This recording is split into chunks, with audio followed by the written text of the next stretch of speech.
ada pagto. Kataghan kayo nagkayong ginaw apan unsay kayong pagto pahawas sa Dios kay wala kang kayo kayo.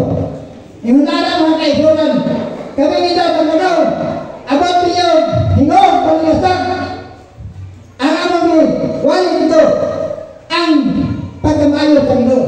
Wala kami pagdala reliyon kundi ang among gidala ang kaluwasan.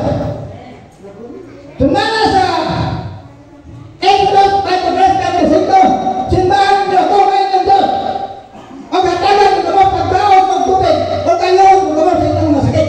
Iyon na ang sa Ginoo mga kaibigan. Nga kung kita magpabilin niyo sa Diyos, hindi kita masakit. O kandala na ito ng binahan ato nagawa at hangalan ng Iso Cristo.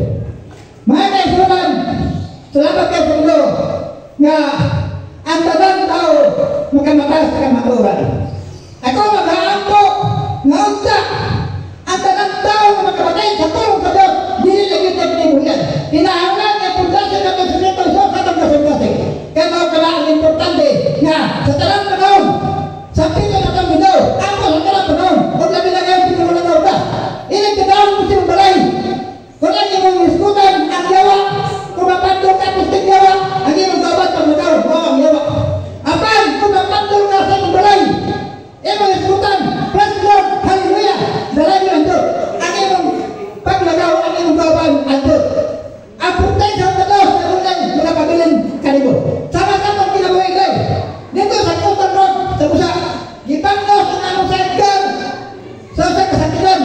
Apan, kumot, kanangalagat sa Ginoo, ang mga anak sa Diyos, tinitasakan, mula sa kamatandin dahil ito tuwa. Wala kayo nandang sa kamay. Ingon na ang pagpangalagat sa Ginoo. May kanyo, kung ikaw, Ginoo sa Ginoo. Sama na sa mong kinabuhi, inday. Pila ka tuwa, wala ka trabaho.